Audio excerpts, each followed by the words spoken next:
আমরা টেন্স বলতে কি বুঝি? Time of action and state of action.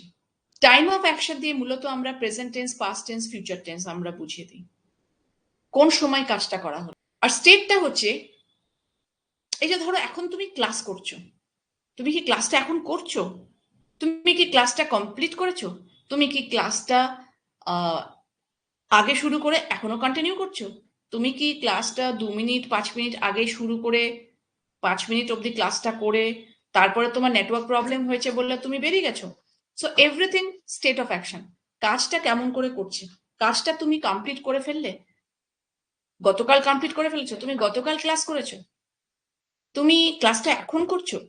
ক্লাসটা তুমি একটু পরে ঢুকবে, জয়েন করবে, নাকি তুমি ক্লাসটা একটু করে তোমার প্রবলেম হয়েছে বলে তুমি বেরিয়ে যাচ্ছ? So this is the state of action. এবং এখানে দাঁড়িয়ে থাকে আমাদের present indefinite, present continuous, present perfect continuous, এবং প্রত্যেকটার ক্ষেত্রে পাস্ট এবং ফিউচার একই।